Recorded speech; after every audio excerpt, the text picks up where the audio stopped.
Boa noite, pessoal.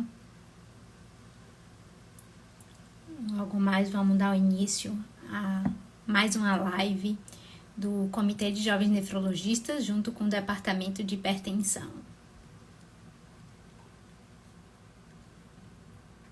A doutora Elade chegou. Adicionar aqui. Sejam bem-vindos.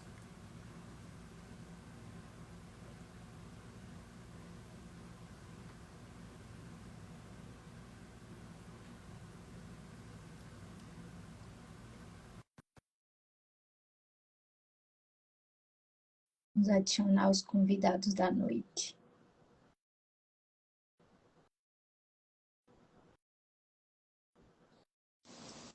Boa Olá. noite. Boa noite, tudo bem? Consegue me ouvir direitinho? Muito bem. Tô te ouvindo baixo. Deixa eu ver se o problema Deixa aqui eu aumentar um pouquinho o meu eu volume acho aqui, ver se... que é o meu mesmo. É o seu? Isso, era o meu mesmo. E aí, o pessoal tá ouvindo a gente direitinho? Dá um ok aqui pra gente. Acho que era o seu volume mesmo, que estava um Era o pouco baixo. Mas volume, agora... né? Agora eu tô ouvindo você super bem. Ah, pronto. Tamires entrou. Deixa eu convidar também aqui.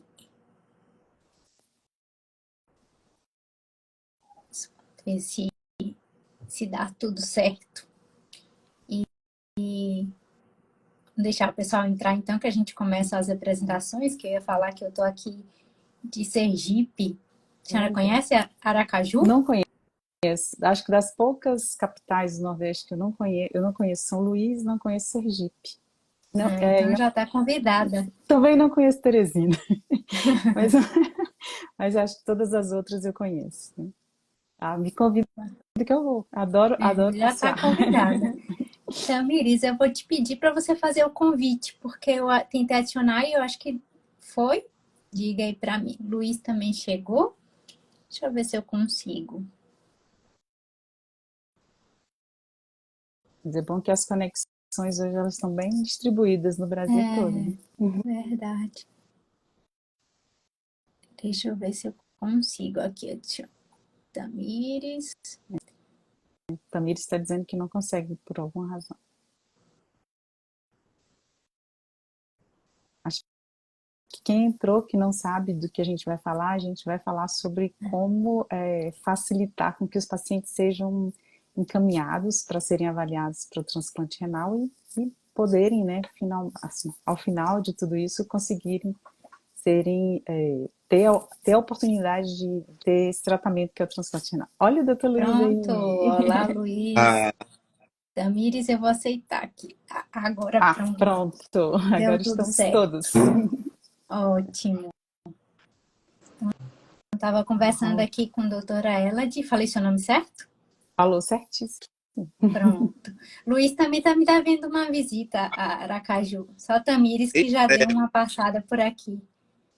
Eu já fui em Caju quando eu morava em Salvador, mas estou devendo um retorno com certeza. Olha só. Viu? Certo. Então, boa noite. Vamos dar início a mais uma live, né, do Comitê de Jovens Nefrologistas junto com o Departamento de Hipertensão. Eu sou Não é Susan. hipertensão, criatura. Desculpa, Susan, não é hipertensão, é transplante. Nossa, eu só quero transplante. falar hipertensão. Você tinha É falado transplante no renal. começo, eu disse, oi, será que eu entrei no lugar errado? Lugar Fiquei errado, né? pensando. Eu participei de uma live no Departamento de Hipertensão da Sociedade de Cardiologia e ficou na minha Olha, cabeça. Aí pronto. eu acho que foi por isso. Vamos lá, corrigir. Tô quase passando para a Tamis, para não falar errado de novo. Então, do Comitê de Jovens Nefrologistas com o Departamento de Transplante Renal.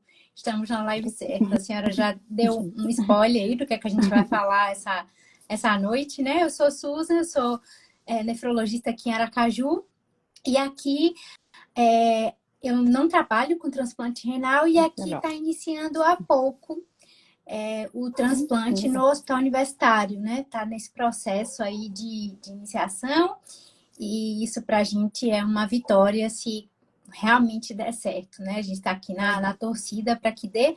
Não faço parte do hospital universitário, cheguei, assim, eu sou baiana, na verdade, moro aqui há mais ou menos 4 anos.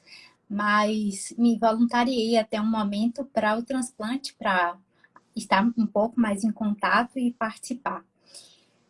Vamos lá, Tamires. Então, eu sou a Tamires, eu moro no Rio de Janeiro e trabalho em um hospital que faz transplante renal. Então, estou na capital, né? Estou num grande centro, mas já trabalhei em muitos locais, conheço várias realidades, tanto da periferia, de grandes centros, quanto de interior. Aqui no estado, o transplante está se interiorizando também, então, para o sul, para o norte, Fluminense. Então, aos poucos, estamos tentando atingir mais pessoas e facilitar esse caminho, né? Porque, por exemplo, o meu hospital recebe muita gente do interior, dos extremos norte, extremo sul, então estamos tentando espalhar essa realização de transplante. E como eu falei, né, eu conheço a realidade, já trabalhei em muitos locais, então a gente sabe que ainda é difícil, ainda assim, com os pequenos avanços, temos muitas dificuldades e é sobre elas que vamos falar hoje, né? Falei, Luiz. E é isso Fica eu agora. à vontade. Sou Luiz Roberto, sou nefrologista piauiense, mas que mora em Brasília, 15. Fiz residência de nefro e de transplante, tenho uma paixão especial pelo transplante. Sou do departamento de transplante, mas me candidatando à vaga de jovem nefrologista também. Eu também quero. Trabalho em Brasília, no centro do país. Aqui nós temos vários centros transplantadores. Atualmente trabalho no Hospital que faz transplante pelo SUS, sou responsável técnico por outros serviços que faz transplante no privado. E a gente consegue, para o lado de cada meio para cima do país, entender bem as disparidades reais que acontecem no nosso país, tendo em vista que há não muito pouco tempo atrás, a maioria dos pacientes que estavam no norte, eles tinham que vir para o centro-oeste ou para o sudeste para poder transplantar, né? Assim, alguns serviços estão se montando lá, mas de onde eu estou eu consigo perceber bem essa dificuldade do acesso ao transplante para todos. Ótimo. Bom, Luiz, Susan e Tamires, eu não posso dizer que eu sou jovem de idade, mas eu sou jovem na alma, e eu acho que por isso me sinto absolutamente à vontade junto com vocês, né? Eu, na verdade, eu fiz faculdade no Ceará, então eu fiz minha formação de graduação no Ceará, e depois a minha formação de pós-graduação em São Paulo, né? E há um pouco mais de 20 anos eu mudei para Minas Gerais, atualmente eu moro em Juiz de Fora, né? E fiz a minha formação toda de nefrologia direcionada para transplante, né? Acho que de vocês todos, eu que conheço um pouco, eu vivi a história toda de regularização do ponto de vista de legislação dessa atividade, né? Eu vi ela passar de uma atividade que era, quando eu comecei, que era muito pouco frequente, muito localizada mesmo em alguns estados do sul e sudeste, né? E hoje ela tem se expandido para o país inteiro, né? E graças ao movimento de todos nós como cidadãos, né? Eu tenho uma formação bastante ampla, eu fiz mestrado, doutorado, pós-doutorado, sou professora de nefrologia, mas o que eu gosto mesmo é de transplante, né? E eu e o Luiz somos do departamento de transplante da SBN, e esse é um assunto que nós, desde o início, assim, fizemos muita questão de trabalhar nele, que é de aproximar, né, os nefrologistas que não são transplantadores desse assunto, né? Dentro das várias possíveis causas da gente justificar o assunto que nós vamos conversar hoje, né? Mas acho que uma estratégia muito importante é exatamente essa, é a gente que é transplantador se aproximar dos que não são transplantadores, né? Então, o nosso grande objetivo hoje é de começar essa aproximação. É por isso que na hora que falaram assim, quem quer do Comitê de Jovens Nefrologistas participar, eu acho que eu sou a única que não está no centro transplantador, de fato, então eu quero participar. Ótimo, ótimo. Então a sua presença hoje vai ser excelente, porque você vai ser assim o nosso termômetro, né? Porque é para você que a gente quer falar. Para justamente interagir um pouco e a gente realmente conseguir. A gente tentou, eu e Tamires, colocar umas caixinhas aqui para ouvir, a gente não teve muitas demandas, tivemos até demandas de pacientes, né, trazendo as suas Legal. dificuldades, que eu não sei se vai ser o objetivo aqui, mas entendo que o nosso objetivo mais é falar com quem também é chave nesse processo, que é o nefrologista que está ali nas clínicas também, né, que precisa. Eu tive também alguns questionamentos que a gente pode ir trazendo ao longo de uma das pessoas responsáveis aqui, ele é da gestão, na verdade ele fez, eu tenho 2 perguntas para você fazer lá. Está bom, vamos ver se ele aparece por aqui para fazer, mas sinta-se à vontade, doutora Ela, para trazer a justificativa, né? Não sei se a senhora quer falar um pouco mais da razão dessa live e para as pessoas, né, que estão chegando, que chegaram agora, e a gente começar o nosso bate-papo. Ótimo. Acho que é o seguinte, Susan, a gente pode citar uma série de números, mas assim, se você imaginar que para a gente oferecer o tratamento transplante renal para os pacientes que têm doença renal crônica, esses pacientes eles precisam ser avaliados se podem receber o transplante, mesmo que preparados hoje, mesmo que demore algum tempo, que eles possam ser listados, né? Que isso é o que significa que eles foram avaliados e têm condição clínica naquele momento para aguardar um transplante, seja com doador vivo ou com doador falecido. A percentagem de pacientes, por exemplo, em terapia renal dialítica, que estariam aptos a serem transplantados, ela varia muito de país para país. Não existe, assim, você vê que tem locais em que ela é muito baixa, por exemplo, em torno de 10%, e tem outros países que listam muitos doentes até mais de 40%. Mas, se você me perguntasse hoje qual seria o número razoável, eu diria que pelo menos 25% dos doentes que a gente tem em diálise hoje, eles estariam aptos a serem listados e, portanto, candidatos a transplantar, né?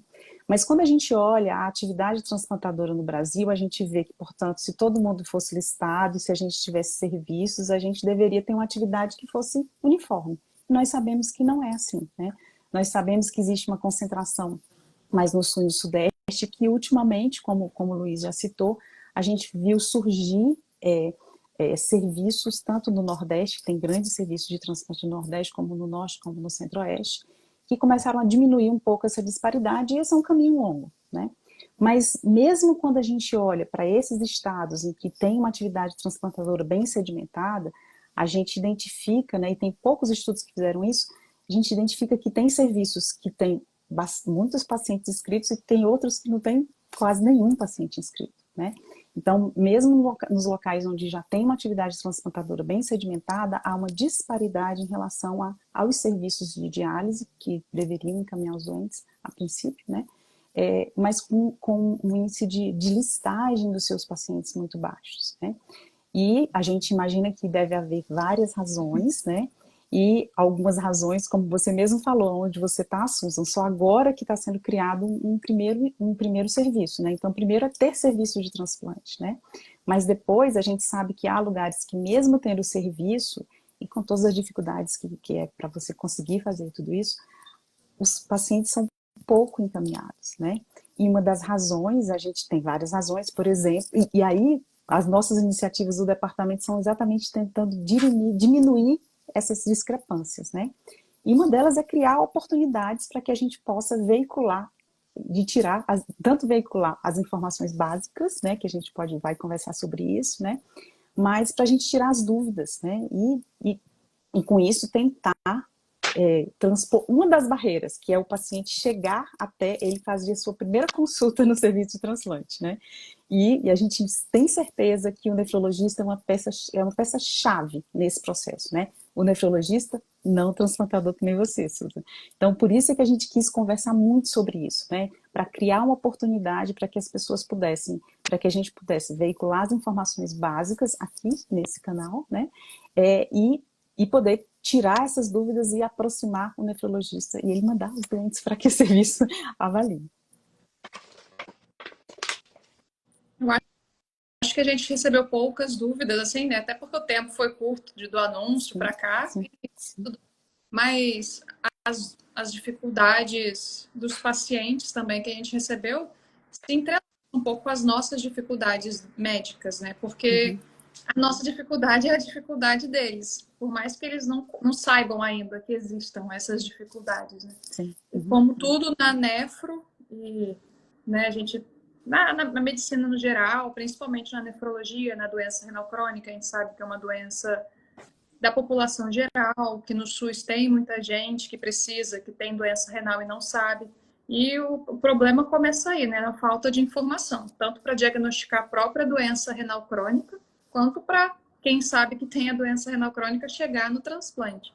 Então, o próprio encaminhamento da pessoa lá que tem hipertensão, diabetes, uma creatinina alterada, ela recebe um encaminhamento para o nefrologista, mas quantas vezes a gente já viu essa história? Vai chegar no nefrologista, já está com catéter no pescoço, porque já começou a dialisar, perdeu a oportunidade de tratar, prevenir a progressão da doença. E mais ou menos isso que eu sinto também que acontece no paciente também... de doença renal, que já faz diálise. Muitas vezes ele está lá dialisando, ele nem sabe, né, quais são os direitos dele, se ele pode, se ele não pode, se ele deve, se ele não deve transplantar. E, paralelamente a isso, também tem os mitos, né? O burburinho ali que vai falando, porque só chega notícia ruim, né? Ninguém não costumou falar as notícias boas, só lá não sei quem morreu, não sei quem passou mal, depois transplantou, tá muito mal.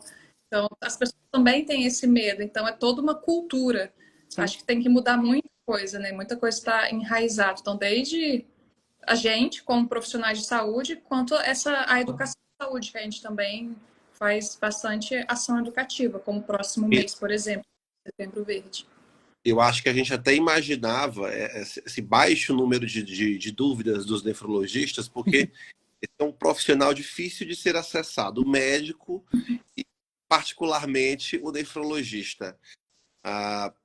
E todo o departamento de transplantes está encabeçando um projeto para tentar ajudar a encurtar esse caminho entre o início da diálise e o transplante. E aí vou falar aqui principalmente para os colegas que estiverem aqui, porventura, assistindo a live. Estamos encaminhando aí um questionário rápido para a resposta de vocês. E é um tempo curto que nos ajuda bastante. Lembrando que a gente só pode criar política pública, a gente só pode sugerir enquanto sociedade se existe o dado na nossa mão.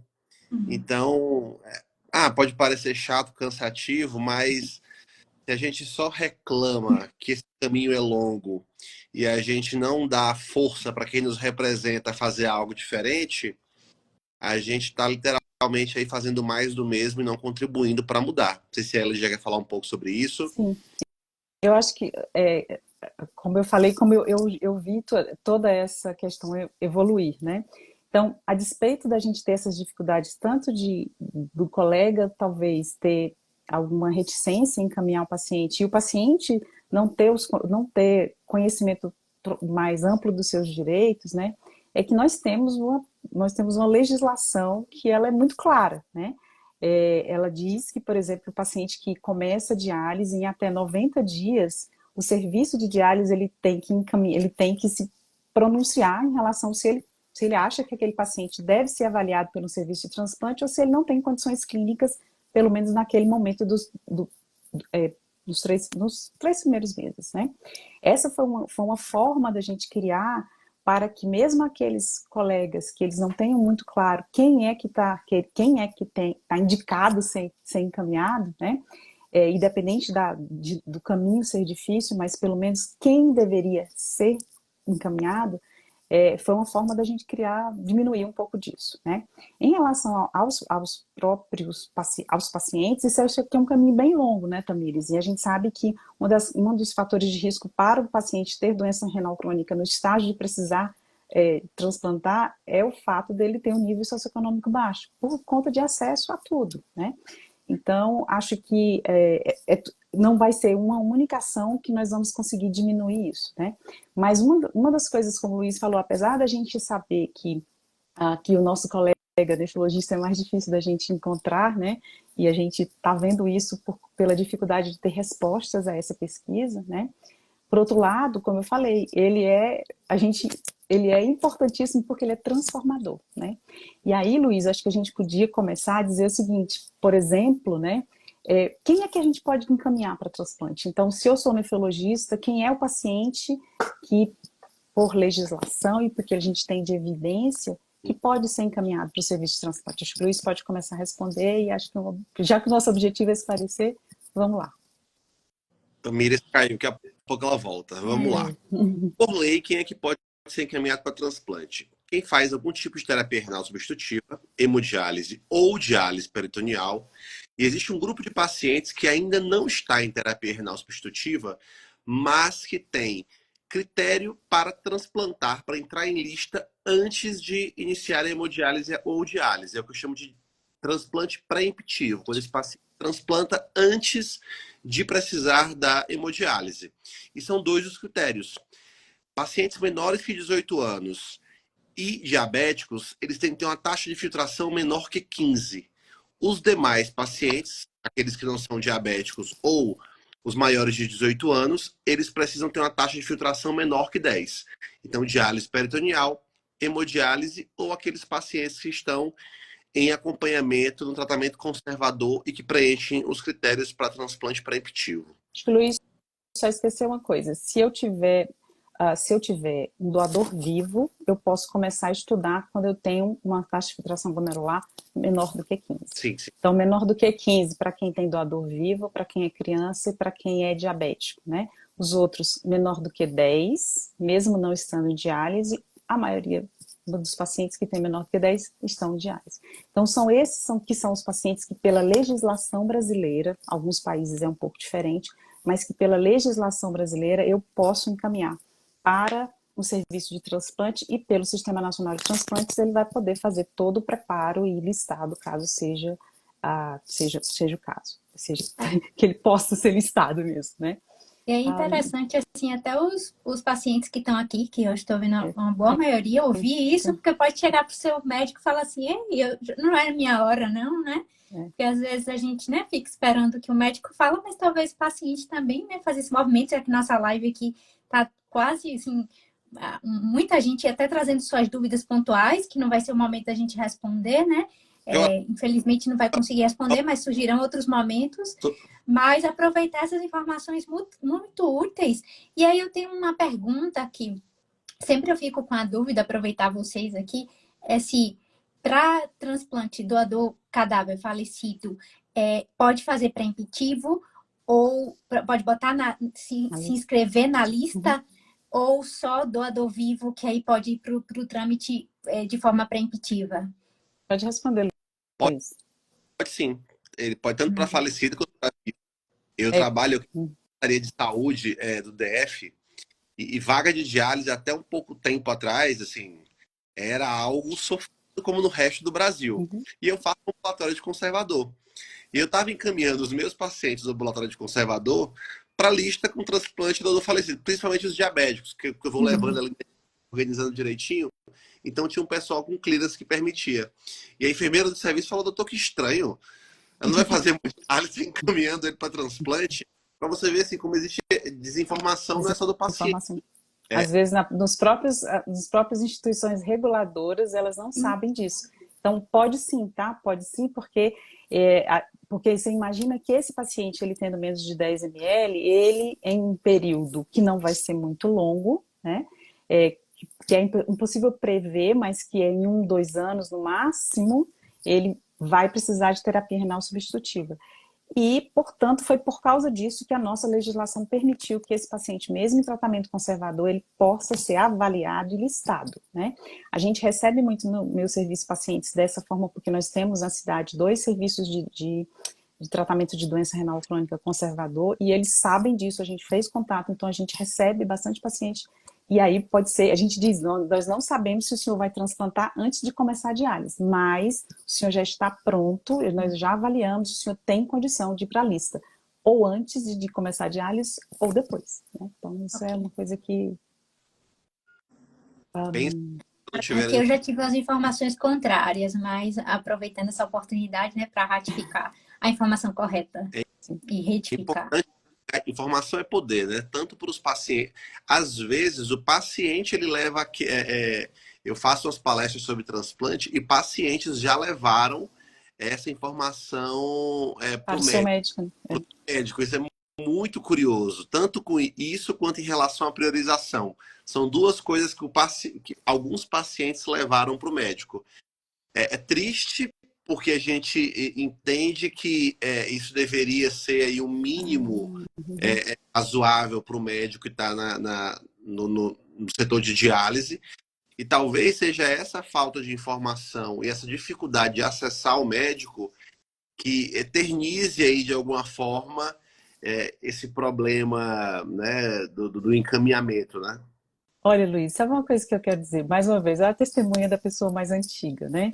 Você teve o privilégio de fazer residência de transplante, né? Quando eu terminei a minha R2 de nefrologia, não existia residência de transplante. Eu fui fazer pós-graduação em transplante porque eu queria trabalhar com transplante e era a única forma, naquele momento, de ter essa formação diferenciada, né?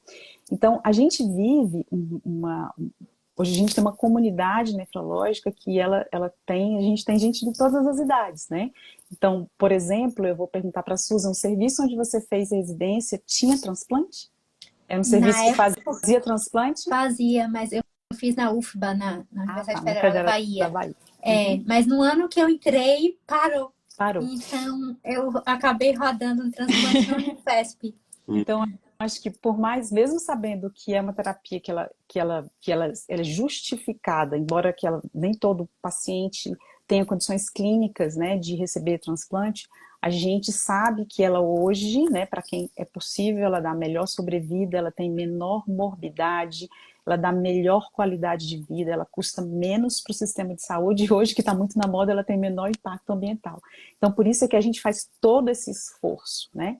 Mas a gente tem muitos colegas que não tiveram a oportunidade de conviver com o tratamento transplante de tão próximo, né? Então, por isso, mais uma das razões da gente fazer todo esse esforço. Você quer ver uma coisa que eu acho que, além da indicação, né? Quem é que não pode transplantar? Sabe? Essa é uma coisa que é uma questão, porque muitos colegas dizem, não, esse paciente, ele tem isso, ele é assado, ele está muito ruim, ele está muito bem, e etc. Quem que não seria candidato? Vou deixar o Luiz responder. Antes de falar isso aí, uma coisa que eu queria comentar, essa questão do acesso ao estudo de transplante, né? Me passou aqui que talvez seja o mesmo viés da diálise peritoneal. A gente sabe que a diálise peritoneal ela tem muito a ver com a indicação médica, né? Como o médico passa essa terapia, apresenta, indica, acaba que ele está ali realmente mostrando um produto. E a gente sabe que muitos serviços de nefrologia não têm diálise peritoneal, é algo não muito forte, é o patinho feio ali daquela residência. E a maioria dos médicos não tem conhecimento não tem de como funciona, das dificuldades. Acaba que você não coloca aquilo como possibilidade, né? E eu recebo muito isso de pacientes com relação ao transplante. Ah, doutor, porque eu tô há tanto tempo na hemodiálise e ninguém falou que eu posso transplantar.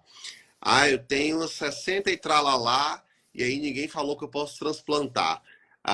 Enfim, acho que a gente pode até fazer aqui um paradoxo temporal, já que a professora Elad falou por algumas vezes.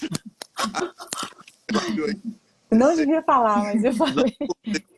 Então, mas só para mostrar que essa é uma questão que a gente vem pensando nela há muito tempo, né? E que a gente vem e que hoje a gente tem algumas soluções, né? Eu vou levantar, acho que a gente pode ir debatendo por tópicos, ela disse assim. Beleza. Acho que a primeira coisa é idade. Idade é um negócio, é uma questão muito mística. Porque quando eu fazia faculdade, eu lembro que idosos não podiam transplantar. E aí, em residência, eu vi idosos transplantando. Eu falava assim, nossa, que diferente, né? E também idosos doando, né? O vô pro neto. Doando. Então, vim para Brasília também, assim, alguns residentes me traziam isso de um número, assim, um número mágico, tá? 60, sei lá, números assim. E eu lembro demais, no ATC, e a ela estava comigo, não vou lembrar o lugar, onde a mesa mais disputada foi uma onde se falava assim, os 80 são os novos 60. Você lembra disso, ela? Estava nesse ATC, que é o Congresso de Transplante. E era fantástico os resultados que eles mostravam. Isso eu estou falando de bem antes da pandemia. Isso tem um tempo já. Então, para você ver como idade, o número, deixou de ser algo tão... Luiz, sabe o que eu acho que é o argumento melhor é o seguinte: qual é a idade média dos pacientes em diálise hoje no Brasil?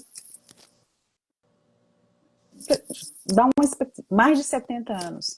Então, se a gente for imaginar que os pacientes que têm mais de 60, eles não podem transplantar, a gente vai deixar de fora uma percentagem gigantesca dos doentes que, de fato, precisam do tratamento, que seriam candidatos ao tratamento, né? Houve uma mudança epidemiológica na epidemiologia da doença renal crônica nos últimos 20, 30 anos, com o aumento da sua prevalência e incidência e a mudança de quem são as pessoas que hoje estão em terapia renal substitutiva, que, portanto, são potencialmente candidatos a transplantar. Né? Então, acho que justificando isso que o Luiz colocou. E talvez com esses novos remédios que retardam a entrada em diálise, a idade vai aumentar mais ainda. E quando a gente fala em idade, aí a gente coloca aí um novo conceito na mesa, que a Ela vai dar uma aula na próxima manhã sobre o tempo, que é de fragilidade. E eu fui apresentado por esse conceito lá naquela época, nesse congresso. E eu não esqueço, os slides do palestrante eram muito impactantes. Um dos slides, ele falava que no centro de transplantes dele tinha uma placa assim: o centro cirúrgico fica no 3º andar. Se você não conseguir subir os lances de escada até lá, você não tem condição de transplantar. Uau. Eu achei isso fantástico. E eu listei, há uns 2 anos atrás, uma senhorinha de 78 anos. E todo mundo me ligou.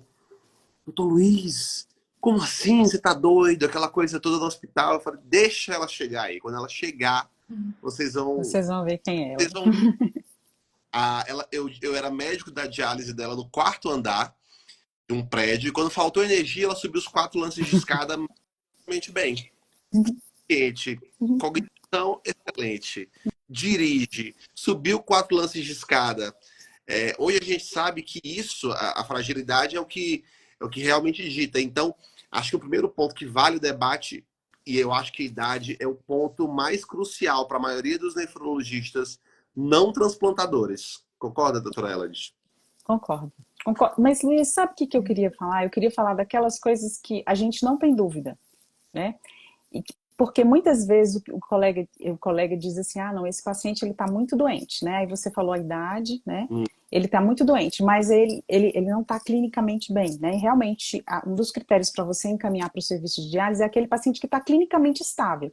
Então, se ele acabou de ter uma AVE, se ele acabou de infartar, se ele acabou de fazer uma cirurgia, ele realmente, a gente tem que esperar um tempo, e esse tempo depende de o que aconteceu com ele, né? Então, primeiro, ele tem que estar estável clinicamente, acho que essa é uma coisa importante. Segundo, ele não pode ter, por exemplo, né, e a gente sabe que nós estamos vendo pacientes cada vez mais graves, ele não pode ter uma insuficiência de um outro órgão, né, que a princípio... Que nem possa ser transplantado, ou que ele precise, a princípio pode ser que ele precise de um transplante duplo, mas, por exemplo, ele não pode ter uma doença pulmonar obstrutiva crônica grave, ele não pode ter insuficiência cardíaca grave, isso pensando só no rim, né? Ele não pode ter uma hepatopatia crônica avançada, então esse seria um doente para transplante duplo, né? E não somente de rim, né? Ele não pode ter uma neoplasia em atividade que não tenha possibilidade de tratamento, né? Ele não pode ter uma doença degenerativa, neurodegenerativa, em que ele tem um comprometimento muito importante das suas atividades diárias e cognitivas, né? Essas são as questões, assim, que não existe discussão, certo? Esses são pacientes que, a princípio, exceto da estabilidade clínica, eles têm contraindicação, né? Aí a gente tem várias situações em que elas que elas dependem muito tanto de quem é o indivíduo, e não existe evidência que nos diga com certeza o que é melhor, o que é pior, qual é o limite exatamente, né? E isso, em geral, é bom que todo mundo, acho que todo mundo, colega, pode ficar tranquilo, né, de que existem várias situações em que a gente considera que são contraindicações temporárias ou relativas, porque elas envolvem algum risco, e os serviços de transplante é que decidem que risco, o tamanho do risco que eles vão assumir, tá? Então, acho que que a gente poderia dizer para o colega é o seguinte: se você tem alguma dúvida, Também. deixe o centro transplantador resolver, certo? Todo mundo prefere que você encaminhe o paciente e que por alguma razão quem avalia no centro transplantador diz não podemos transplantar por essa ou essa razão, né?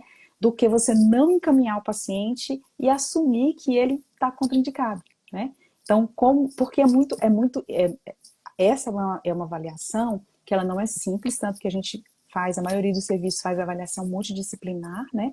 Então, portanto, não se preocupe em assumir isso. Passe essa responsabilidade para quem pode responder melhor do que você, né? E é tanto que existe essa dúvida, né? Que uma recomendação, a gente tem um CADIGO que saiu agora recentemente, que ele é interessante porque muitas das recomendações, elas são sugestões, não são recomendações de fato, porque tem muitas questões, mas ele diz, inclusive, se o paciente ele for contraindicado em serviço, você, médico da diálise, encaminha ele para outro, porque, eventualmente, um serviço assume o risco e o outro não, né? E isso é extremamente saudável, né? Porque são situações, o Luiz deu o exemplo da idade, né? São situações em que existe o risco, ele é difícil de você quantificar, e aí cada serviço, de acordo com a sua estrutura, ele pode assumir um risco maior ou menor. Eu vou Aí acrescentar. a obesidade entraria nessa questão? Eu já Exemplo adiantei. maravilhoso, Elvis. Esse é um exemplo maravilhoso de uma situação que se encaixa perfeitamente no que a gente está conversando sobre. Acho que a obesidade é algo que vai de centro para centro. Se você for discutir mundo afora, você vai ver, inclusive eu assisti uma aula excelente no Norte Nordeste ano passado, Doutora Cláudia. a doutora Cláudia, e a Tainá fez um comentário no final que eu achei assim interessante, que eu falo para os cirurgiões. O transplante renal no hipersensibilizado, ele vai ter resultados inferiores ao transplante na população geral. O transplante com doador expandido, ele vai ter resultados menores do que o transplante na população geral. Por que a gente cisma só com paciente obeso? Obeso. Esse paciente, se ele ficar em lista, ele vai morrer. Então, é algo que a gente precisa tirar um pouco e conversar com o cirurgião, mostrar dados. Existe um paradoxo na diálise: o paciente que emagrece enlouquecidamente para transplantar, ele morre mais, ele desnutre. Então, acho que isso a gente precisa trabalhar na cabeça do cirurgião, porque tira um pouco daquele ego do risco de complicação cirúrgica, e a gente está esquecendo de um paciente que quer estar vivo. Sim. Acho que esse é um ponto. É um Então, desses pontos cinzentos, assim, bem que a gente que frequentemente vem à discussão. Né? Nesse caso, encaminhe e lute pelo seu paciente. É o que eu digo para os colegas. Lute. Ligue para a equipe, mostre prós e contras, fale da condição desse paciente, como ele está em diálise. Eu adoro aprender com os outros. Assim, eu falo que se é uma coisa que eu gosto de fazer é aprender. E cada coisa que eu escuto fica gravado na minha mente. No meio clínico do ano passado, um americano falou assim: nossos pacientes têm tempo. É uma coisa que ficou muito na minha cabeça. Ele tem 5 anos para emagrecer? Não. Ainda mais o paciente está no SUS. Então, cada vez mais, essas reflexões elas têm que doer na gente, assim, como médico e como ser humano. Acho que o médico da diálise ele é fundamental em algumas contraindicações. Por exemplo, a consulta no transplante, muitas vezes ela é rápida e o paciente ele vai dizer para a gente o que a gente quer ouvir. Pelo menos aquele paciente um pouco... Ele imagina que a gente quer ouvir. Aderência. Aderência é algo que é muito importante que vocês tragam para a gente. Quem está na diálise. Porque a gente não vai saber se esse paciente dialisa uma vez por semana, se esse paciente não toma nenhuma medicação, porque ele não vai falar isso pra gente, e muitas vezes aquele relatório rápido que o médico fez tem só a doença de base, a idade, o tempo que ele está em diálise, somente isso, né? Que é só o que o Sistema Nacional de Transplante exige. Uso de drogas ilícitas. Esse também eu acho que esse é importantíssimo, né? Porque o paciente não conta, né? a gente não vai contar. E a gente não vai conseguir identificar, né? A gente tem mais dificuldades, né? Serviço que eu fiz, Elad. Nós criamos um e-mail da psicologia e a gente fala com as clínicas, a gente faz reuniões com as clínicas e as clínicas encaminham relatórios com informações que elas julgarem sensíveis, porque o paciente não vai trazer um relatório da psicóloga falando, olha, não aderente, usuário de droga ilícita, isso não vai acontecer.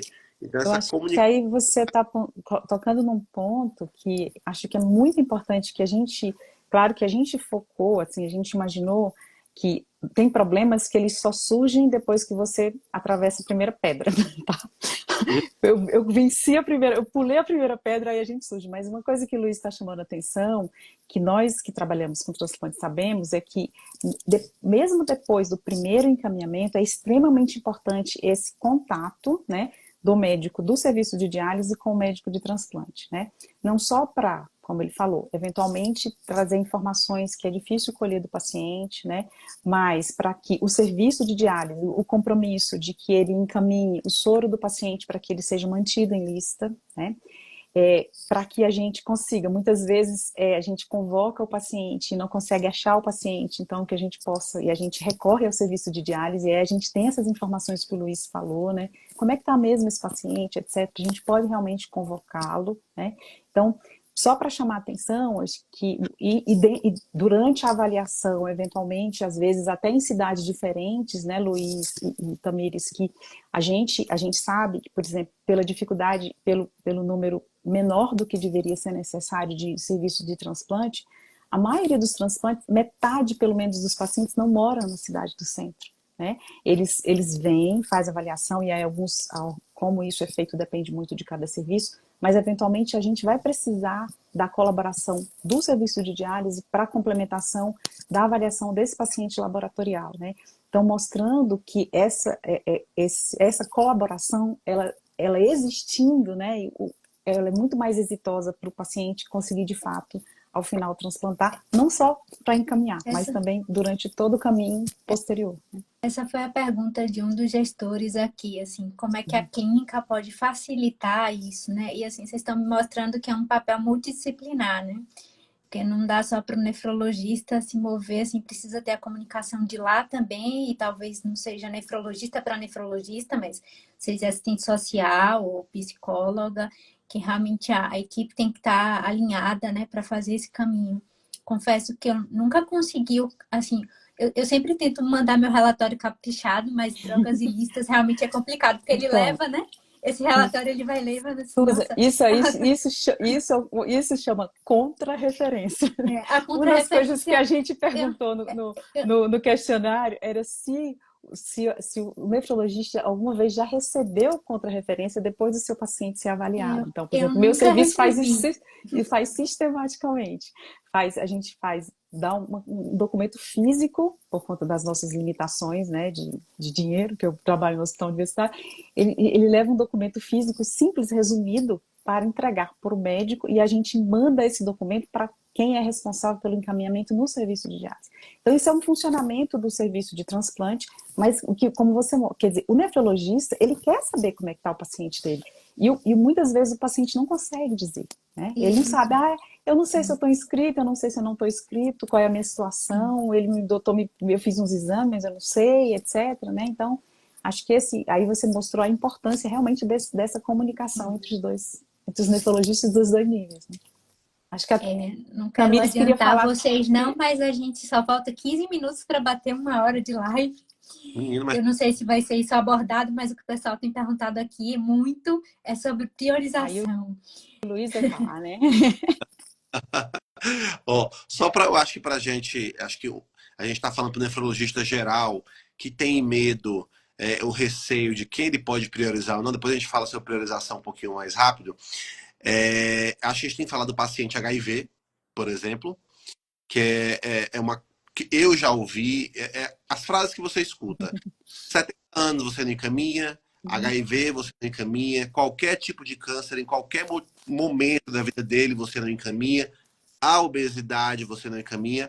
Na dúvida, sempre encaminhar. Mas já que a gente está falando de HIV, a gente pensa em um paciente que minimamente aí vai de cada lugar. 6 meses a 1 ano que ele esteja bem. Carga viral detectável, CD4 acima de 200. Então, esse paciente ele pode transplantar e ele deve transplantar. Ele não deve ficar fora de diálise porque ele tem a HIV. Da mesma forma, as outras serologias, hepatite B e hepatite C. Hoje as drogas para hepatite C, elas além de não interagirem com as medicações do transplante, hepatologistas já acham que a hepatite C é uma doença absoluta. Acho não. É curável. É algo curável. Então, assim, o doente da sala C, ele tem que ser encaminhado. O doente da sala B, ele tem que ser encaminhado. Óbvio, vai ser vista a questão do fígado, se é cirrose, duplo ou não, mas se é um paciente que está bem, né, que pode ser tratado, isso não deve ser encarado. Uma E contraindicação. a gente tá batendo muito nessas coisas que a gente está lendo, não é, ela? De assim, do que é tão simples e que às vezes no imaginário do colega. Para simples nós transplantadores, Luiz, mas não no dia a dia das outras. Porque esses foram conhecimentos que eles foram evoluindo, né, gente? Veja, para vocês três, vocês estão vivendo uma coisa, vocês saíram da escola há pouco tempo, comparado comigo, e hoje vocês têm um conhecimento que permite que vocês trabalhem com tudo que vocês recentemente conheceram, né? Mas como você adquire conhecimento e traz isso para dentro da sua prática, é uma das obrigações que a gente tem para ser um bom profissional. E que nem todo mundo consegue fazer isso na velocidade necessária, né? Então, eu lembro, Luiz, também no ATC, há mais ou menos 10 anos atrás, quando o meu amigo Davi Saitovic chegou para mim: Tchê, você sabe que agora ninguém vai ter mais hepatite C? Tem 10 anos, né? Porque passou a ser uma doença igual ao HIV. HIV, eu formei na época que o HIV surgiu, né? Hoje, HIV é uma doença crônica, é uma infecção crônica. Então, essa mudança, né, das perspectivas em relação à história natural das doenças, ela, mesmo parecendo natural, né, ela está sempre em constante mudança. Mas essas três infecções foram muito felizes de você lembrar disso. Para fechar, acho que câncer, óbvio, o paciente está com câncer em atividade, fazendo quimioterapia, não, né? Não é o momento. Mas se ele já teve câncer, está na dúvida, se Manda tem pra gente. 2 anos, 3 anos, encaminhe esse paciente para o centro de transplante e que como a Ellen falou, né, divide essa responsabilidade, essa discussão. Acho que é o mais certo a fazer. A Tamires não falou nada, Tamires. Você não quer falar nada? Eu acho que a gente foi atropelando você. Não. Eu queria falar da obesidade, estou já. Luiz, então fala um pouquinho da priorização, mas fala curto, porque a gente não tem tanto tempo. A gente pode fazer uma outra live só sobre isso. Priorização. Vou falar para Laura. Temos uma quarta pessoa aqui nessa live. É isso que eu ia falar. Eu tô me inspirando aqui também para falar, e as gestantes. Priorizar. Priorizar, nessas palestras que eu faço para paciente, eu falo sempre, priorizar é algo muito sério. Não é o doutor Luiz que vai priorizar, não é a doutora Ela, de Susan ou Tamires. Mas uma câmara técnica que vai avaliar se esse paciente precisa passar na frente dos outros. Qual é a situação master em que nós vamos ter uma situação de priorização? Quando o indivíduo não tem mais onde fazer, como fazer hemodiálise, ele não tem acessos e ele pode ou tem alguma contraindicação à diálise. Esse paciente, se ele não for priorizado, ele vai morrer, porque o paciente ele precisa ser priorizado. Então, mais uma vez, eu falo nas palestras que eu dou: olha, se o médico da diálise está falando para você toda hora, cuida que esse é o último, eu agora vou passar na sua perna. Se ele fala isso, chega, doutor, por favor, me encaminha para ser priorizado. Uma outra situação de priorização é quando você é um doador renal e que, por algum motivo, você venha precisar fazer hemodiálise. Nessa situação, você é priorizado. Essas são as duas situações, se eu não me engano, ela de que no inteiro elas são indicações de priorização. Mas cada estado pode discutir dentro da sua câmara técnica outras situações. Sem dúvida. Uma coisa que eu tô com medo do tempo acabar, viu, Susan? E a gente fala, eu e o Luiz, se a gente se deixar, a gente fala 5 horas, tá? E nós somos 2 loucos. Mas eu queria deixar assim, primeiro, 2 coisas. Primeiro era o convite para quem não respondeu a pesquisa. Isso é muito importante para a gente, né? Essa pesquisa, ela surgiu, eu tenho uma aluna que fez esse diagnóstico em Minas Gerais, e a gente queria ver cada uma a gente não falou de tudo aqui, mas várias questões que são relacionadas, que a gente imagina que são sensíveis no encaminhamento, a gente perguntou, e depois para esse estudo brasileiro a gente aprimorou. Então com isso a gente vai ter uma ideia bem, eu espero, um panorama bem ilustrativo do Brasil, né? A gente teve poucas respostas a gente não pode mandar por aqui, mas a gente mandou pelo e-mail da SBN e em vários grupos, né? Então é muito importante que as pessoas participem. Quem for para o congresso também, a gente lá vai deixar uma forma, vai deixar um QR Code para que as pessoas participem, né?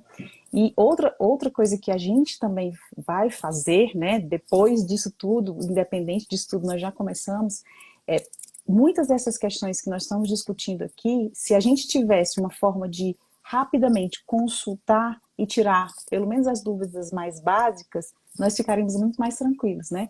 Então, por isso o Departamento de Transplante também vai escrever que vai ser um consenso. Então, dentro da legislação brasileira e dentro dessas questões mais comuns, o que pode ser feito? Então, quem pode transplantar, o que não pode mesmo, aquilo que tem que ser o serviço que vai decidir, discutir, que a gente vai chamar um consenso de encaminhamento para transplante. A gente espera que até meados do começo do ano que vem isso possa estar disponível e a gente espera que seja publicado pelo Jornal Brasileiro de Nefrologia, que é uma outra forma da gente também tentar diminuir essas dúvidas, né? Porque quantas vezes, por exemplo, se eu for lembrar do tratamento de hepatite C, né, Luísa? Eu não consigo lembrar tudo, mas eu vou lá no PCDT e tem tudo lá. Então eu tenho um documento referência simples do meu país, né, do que eu posso fazer aqui, né? Então acho que isso a gente imagina que vai ajudar muito.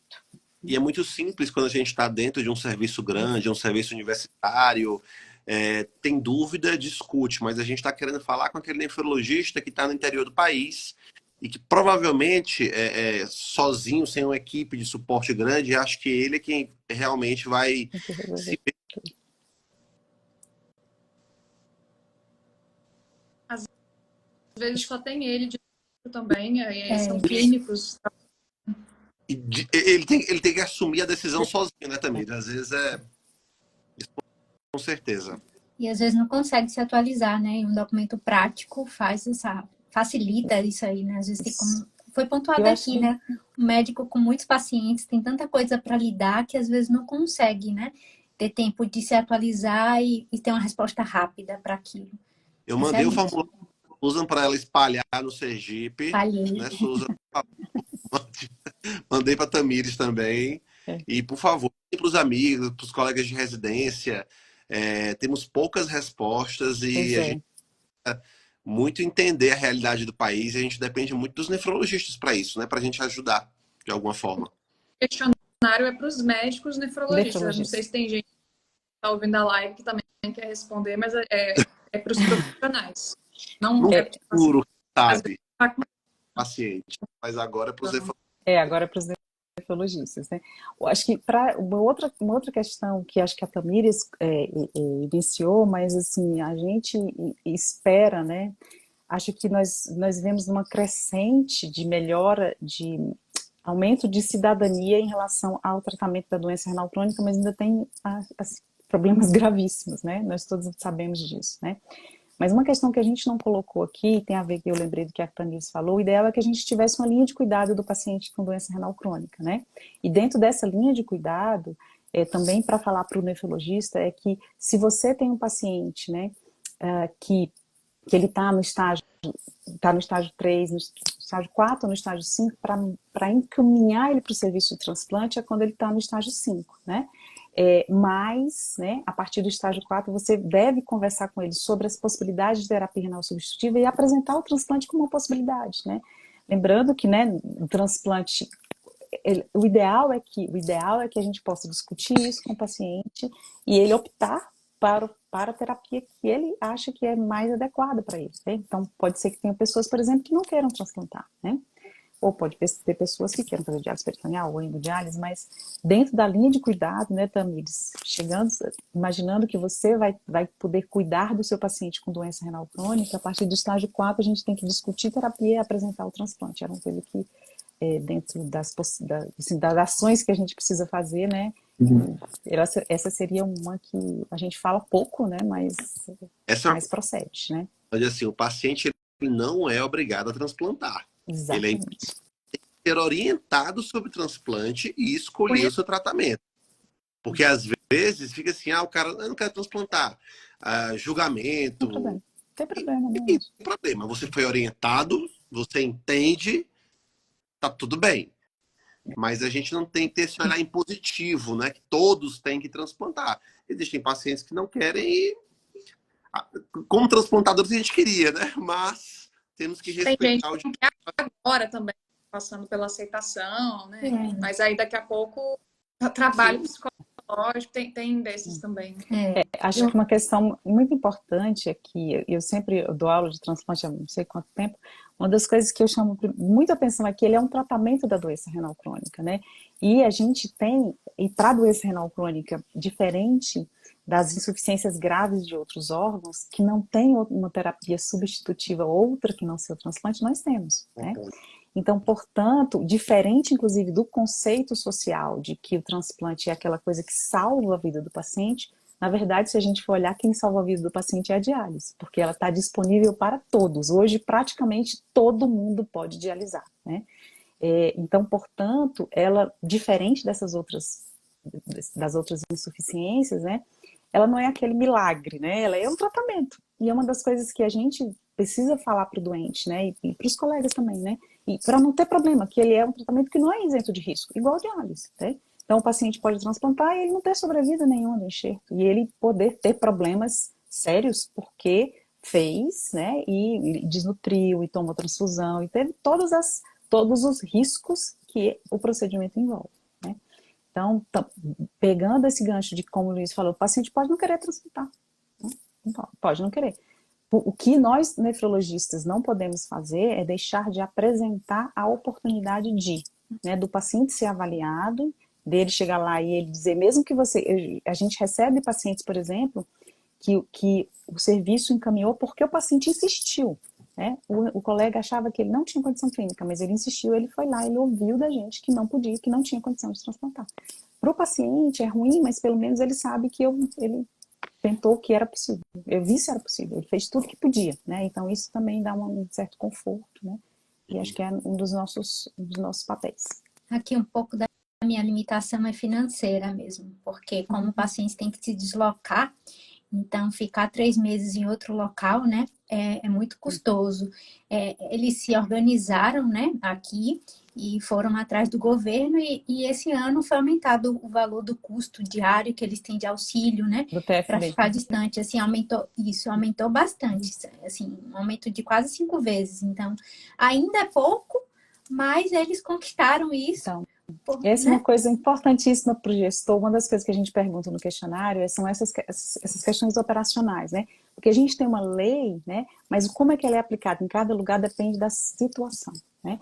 Então, por exemplo, o meu serviço, ele procura, na avaliação, concentrar o mínimo de vezes possível para o paciente vir para poder fazer isso mais rapidamente, né? Em relação, a gente aqui em Minas Gerais é um estado que tem milhões de estradas, então os pacientes passeiam muito para então o TFD aqui não é um grande problema, né? Mas para alguns locais pode ser, né?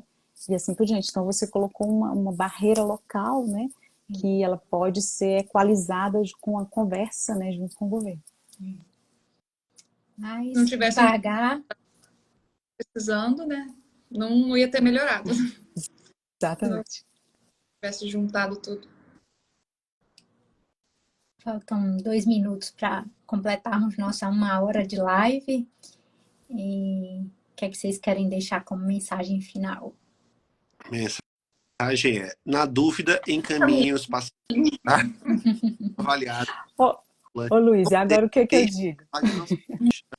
Agora o que eu digo? Eu quero dizer o seguinte, a gente não tem que saber de tudo, né? Mesmo dentro da nossa especialidade, a gente tem muitas dúvidas. Hoje, por exemplo, faz muito tempo que eu trabalho só com diálise. Se eu tivesse que com transplante, se eu tivesse que voltar a fazer diálise, acho que eu teria que aprender um monte de coisa, né? Então, acho que então, nesse caso específico, né? Se não tiver dúvida, se você tiver dúvida, não se responsabilize, passe a dúvida para o serviço transplantador, né? E outra coisa que eu queria perguntar a Susan, se ela queria saber mais alguma coisa do que a gente conversou, já que a gente pensou que você seria o nosso objetivo hoje, se a gente conseguiu dirimir um pouco as suas dúvidas, né? E outra coisa, assim, eu espero que a gente consiga, com o consenso e com essa pesquisa, trazer um pouco melhorar um pouco essa resposta, né? Para diminuir um pouco essa dificuldade, né? Para que os pacientes tenham acesso a serem listados, né? Pelo menos. Eu acho que tem muitas dúvidas do dia a dia mesmo, né? Mas, assim, eu acho que o trabalho de vocês vai ser fenomenal. Quando o Luiz mandou, eu respondi logo, mandei no grupo, já mandei no grupo aqui que tem dos nefrologistas de Sergipe e vez ou outra eu passo pedindo para responder, né? Porque essas dúvidas práticas que ficam assim rondando, as coisas que mudam, como a senhora bem pontuou, né? Por exemplo, transfusão sanguínea, quanto tempo depois pode? 15 dias. Gestante, quanto tempo depois pode, né? Então, Cada eu caso, acho que cada a caso. praticidade da gente checar isso e dar uma resposta para o paciente é muito interessante, né? Estava até brincando com o Tamires. Tamires, eu acho que eu vou falar mais do que você, porque eu que tenho um monte de dúvida, você já faz. Mas eu acho que esse objetivo dessa live hoje foi dar esse pontapé, né? E convocar os nefrologistas para responder e para trazer isso para a gente aqui, que ainda não está dentro de um centro transplantador, essas dúvidas e poder estar mais perto de quem transplanta, né? E acho que agradecer a presença de todos, né? Desculpa, Tamires. Pode falar. Não, eu sou muito metida, desculpa. Faz transplante, eu participo da seleção, tudo mais, mas o meu ambulatório é do conservador, de geral, né? Só que a gente vê que a gente já está no estágio 4, a gente já vai pedindo tudo, tipo sanguíneo, sorologia. Ótimo, E ótimo. pra gente é mais fácil, né? A diferença da realidade da porque basta eu pedir para marcar no ambulatório do pré-TX ali na secretaria, tá? Muito mais fácil. Tá? Realmente a gente precisa chegar em todos os lugares para ter esse acesso mais universal mesmo. Então, obrigada pelas informações, Luiz, Helad, acho que esclareceu bastante, tanto para profissionais quanto para não profissionais. Tivemos muita participação de transplantados, compartilhando aí com a gente. E acho que foi boa a live. Obrigada. Obrigada pela presença de todos, para deixar gravada, você, né, muitas informações importantes para qualquer um, como você bem pontuou. Pode deixar gravado nos veículos do CBN, da Tamires, que não vai. Isso. Tá Até bom. logo, gente. Boa noite, obrigada pela presença e pela oportunidade. Tchau. Tchau.